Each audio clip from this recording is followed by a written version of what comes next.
Here's how a leadership coach ditched social media and got more inbound leads and clients through a 15-minute solo podcast. Hello, I'm Tygo Shea. And I'm Anthony Winery. And over the last 3 years, we've generated over $1 million from our coaching business.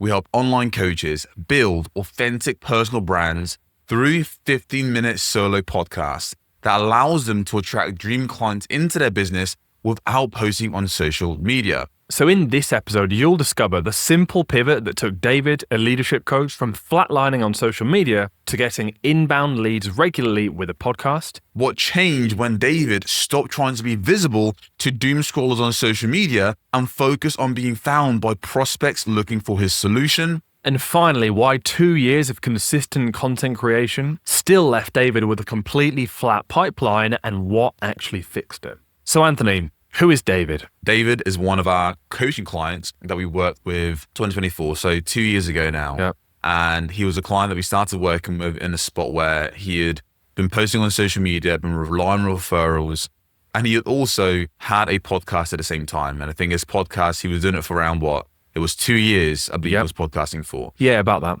What does that entail? For some people that may or may not have a podcast at the time of watching this, what did that look like from the outside? From the outside, it will look like David posting weekly content, and he spoke about mastering communication, all these different topics in regard to leadership. And he would also invite high-profile guests within his space onto a show and would have a conversation similar to this about leadership. He was doing social media as well to get clients. Mm-hmm. How was that going? So part of his strategy was to launch a podcast, record his podcast via video, and then chop up the podcast into clips they could use on social media in order to stay visible, to build awareness, and to help him gain traction for not just his podcast, but his brand overall as well. Now, the issue was the fact that he was doing this, but he just wasn't getting the results. Right. And I think we see this so often with a lot of podcasters, a lot of business owners, where they post content on social media, trying to gain traction, trying to stay visible, but really they're not really staying visible, and they're not staying top of mind because there's not an audience that's built that's there for them. And doing all those things but not becoming visible for a long time is not just fine. You know, it starts to really grate on you when you're doing these things but not getting results and not really understanding why, even though you're following all the traditional advice, right? And in this case, David wasn't just following the traditional advice with social media, you know, cutting up clips, putting them online, posting about his topic. He was also doing the same thing with a podcast, right? Yeah. And the traditional advice with podcast that not everyone listening to this may be completely aware of is, like you're hitting it on before, a weekly interview other experts in your space, and you will develop an authority from that can then turn into leads and clients. Now for David, he was podcasting for about 2 years, like we said, but he had capped out of 1,000 listens per month. Yeah. For him, that was an issue. He was putting a lot of time, a lot of energy into the show, but similar to social media, he just wasn't gaining the traction at all. Yeah. It just wasn't working for him. And that was when he got to a point where he had to make a decision, essentially, of like, hey, am I just doing this thing knowing fully well there's a lot of potential here, but I'm not really taking it seriously. I don't really have the right strategy. Clearly what I've been doing, which is posting weekly content, interviewing guests, isn't really working. And he decided to actually make a change and decided to, again, start working with us, right? Right. What was the number one aim of working with us? The main goal was to build up his audience and to help further establish his expertise and build up his authority within the leadership space. Okay. That was really the main goal that he wanted to solve for. Yeah. And I think for him, it was more frustrating the fact that there was so much potential there that he just wasn't tapping into because he just didn't really know what he was doing. And he had heard about our strategy, which is getting business owners to prioritize 15-minute solo podcasts that rank on page 1 of Apple Podcasts and Spotify. And that's what attracted him to want to work with us, because he tried social media, that wasn't working. He wasn't gaining traction. He tried the normal traditional route of podcasting, interviewing guests, but that also wasn't working. So this was something different that he explored. Something that is different that we do is, again, how we help clients grow, which is 15-minute solo podcasts that rank on page 1 of Apple and Spotify. For a lot of people, that's a very new thing. Yeah. If you're explaining what this process looked like to someone who's clueless about it, and if you had to link in, how does this link into him landing a $12,000 client? Like, how did he do that through a 15-minute solo podcast that ranks on page 1 of Apple and Spotify? Well, in short, the 15-minute solo podcast is one, a great entry point for people to actually get to know you because they're only 15 minutes. So, you have the other ends of the spectrum, which is in the podcast world, episodes are like an hour a lot of the time. Or which 3 is, hours if you're Joe Rogan. Yeah, or 3 hours if you're Joe Rogan, which is fine because people already know those people, but it's a big ask if you're a stranger trying to build trust. And then on the other side of the spectrum, we have social media, which is like the opposite. You build trust in 30 seconds, 15 seconds, a minute. Which, You can build trust in that period of time. well, you try, but you can often fail, right? So 15 minutes is a sweet spot. And because it's all the host, it's a solo episode, not a guest interview going on in those 15 minutes. It means that you build trust quickly in the aim of you being the coach or you as the expert that someone wants to buy from. Which is huge for David, of course, because obviously for him, he wanted himself to be positioned as the authority. But where things were broken was the fact that he was then inviting guests onto his shows. They were sharing their story, their frameworks, their principles. He was platforming them and making them look like the authority rather than him focusing on him being the person that provides value to his audience. Yeah, which can actually lead to the guest getting all the opportunities. And Which is very ironic, that, right? Yeah. I'm clear why it's 15 minutes. It is short enough for someone to try it out without having to gamble like an hour. Yeah. I'm clear, obviously, the solo podcast, meaning that David was the person positioned as the expert that listeners should want to work with. But what about the getting it ranked on page 1 of Apple Podcasts and Spotify? What's that got to do with him landing clients? Well, that's how you get found by people who can then listen to the podcast. It's how you get found by people when they're in the mindset of actually looking for a solution and looking to consume content in a deeper way around this topic and looking for answers. They're action takers and they are willing to invest their attention at that given moment. Completely different to being on social media where you're not willing to invest your attention. People type in what they're looking for on Apple and Spotify when they're looking for something. So people go to Apple and Spotify intentionally to look for things. Okay. And in David's case, what did that look like? So it looked like listeners who are typically managers at work or leaders going and looking for content about leadership. So looking for content about things like communication, things like managing a team. The specifics, it doesn't really matter here, but looking for content that helps them become a better leader. So it seems like the people who go looking for podcasts, they're looking for solutions to problems and they're typing that in on the platform. Is that what you're trying to say? Yes. And don't get me wrong, not every podcast is for a solution. Like the big guys, the Joe Rogan and stuff, those are not really solution-based podcasts. Those are entertainment-based interview podcasts. Got it. But what most online coaches don't know is there are millions of people browsing daily, weekly, who are looking for solutions on podcasting platforms, right? Which is why solo podcasts at the 15-minute mark is such a good solution for looking for those solutions. And that is how David was able to be found by many people, like to the point where he started getting regular inbound calls, looking for ways to improve themselves as a leader, liked podcasts, so they would look on Apple and Spotify. And because David was able to rank on page 1 through our process, he got that spot. He kind of got that attention rather than it going to a different podcast. When you break it down like that, it's 15 minutes, solo podcasts that are ranked on page 1 of Apple and Spotify.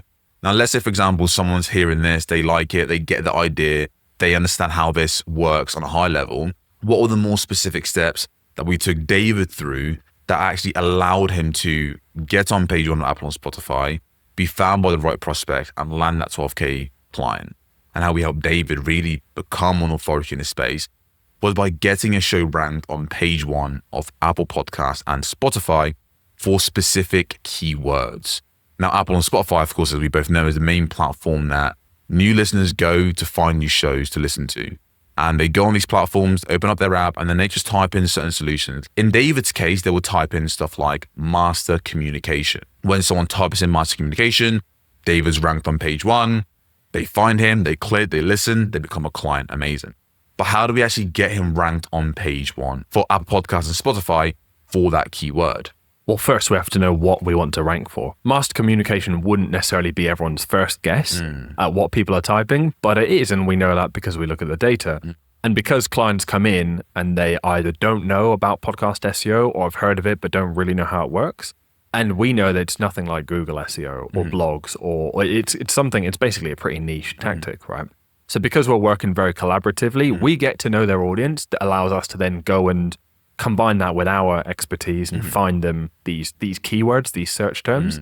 But then we work with the client, and it's always their final say of like, hey, these are the search terms that are being searched on Apple and Spotify within your niche. Knowing your audience better than we do, what do you think would be the ideal ones to try and get on page one for? And it's that kind of collaborative approach that gets the best result, right? We combine the best of both 100%. teams' expertise. Yeah, this isn't like a thing where like we just handle their growth for them, because that basically 9 times out of 10 doesn't work. Yeah. And this is in the case of, again, clients not knowing anything about SEO. They just know their audience, and just understanding who they want to attract, combined with our expertise of SEO, is enough to get the result. They don't have to have a clue coming in about like, oh, I think this keyword is better than this one. Yeah. They don't, right? And I think the good thing about it is once we are clear on the keywords, to be honest with you, mate, it's actually such a simple process when you think about it, isn't it? Because all you now have to do is add those keywords to your show name, episode titles, and certain elements of your show,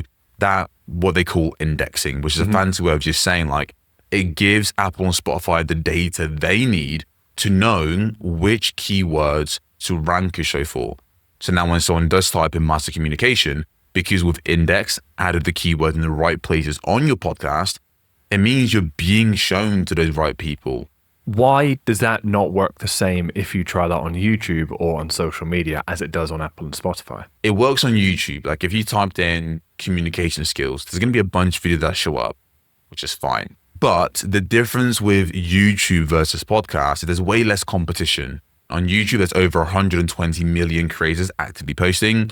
With podcasts, there's 400,000. Yeah, and most of those are interviews as well. And most of those are interviews, right? So far less competition. But I also am aware that with YouTube, it's not like how the algorithm works isn't as simple versus with Apple Podcasts, whereas literally just add the keywords enough times to your show names and episodes, and you'll start ranking for the right keywords. Yeah. With YouTube, it's a lot more complicated how the search function works. Yes, there's some experts who understand that, but for most online coaches, they're not trying to become like a YouTube SEO expert. No, right? Which is very different to an Apple and Spotify. Which is very different. to be knowledgeable enough in that to rank on page one. Two different games, and yes, important to know which one you want to play. And then I know that you mentioned like on social media, no one opens up LinkedIn and then types in how to reduce anxiety in the search bar. Yeah. So the function doesn't work the same. You're then going to find a 60-second clip, and you like the clip. You're like, that was good. That was a nice dopamine hit. Then you go to the next thing. Yeah. Whereas with a podcast, when someone's searching in communication skills, they're basically committing themselves to finding a podcast to consume for longer than 15 minutes. Yes. So David went from posting on social media, relying on referrals, not really gaining traction online, and then his podcast was also stalled at 1,000 listens per month. We took him for a process where we rebuilt his show and helped him start doing 15-minute solid podcasts that rank on page one of Apple and Spotify. So what were the actual results from this? Well, quantitatively, he is now getting around 10,000 listens a month. And this isn't 10,000 TikTok views a month. This isn't 10,000 streams on a song on Spotify. This is 10,000 playthroughs of 15 minutes, and sometimes 15 minutes, sometimes a little more, of people sitting there with their full attention on him. I mean, they might not be sitting there because they might be walking, they might be running, they might be doing chores. They could be sitting there on the commute in their car, but spending their full listening attention with David per month. It's just crazy. Which is crazy. That's what, 150,000 minutes worth of content being consumed. Yeah, each exactly. month. Yeah. Which is wild. From someone who was doing exactly what we mentioned. They were looking for solutions. They looked for what they wanted on Apple and Spotify, like, master communication or something around that, because they liked podcasts. So that's where they decided to go. They found David's podcast because it was on page one. They listened through because the format was really conducive to doing so. Loved David, loved what he had to say, called him up, say, hey, what can you do for our organization?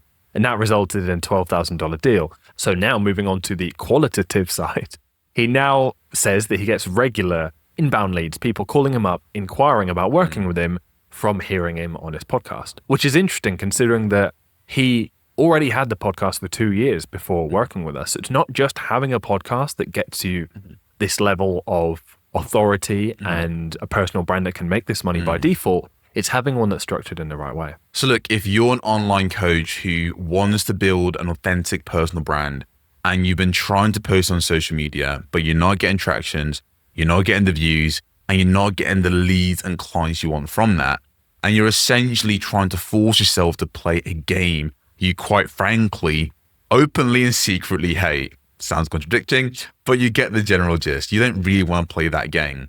And you're looking for an alternative way to consistently reach more of your ideal listeners every single month. And you've heard us talk about David's story, going from trying social media, not gaining traction, to now becoming a well-positioned authority in his space through a 15-minute solo podcast that allows him to attract dream clients into his business without relying on social media. If that sounds interesting to you and you want to learn more, then be sure to subscribe to this channel, go through our back catalog, start listening through, take action, and get the results. With that being said, we'll catch you in the next episode.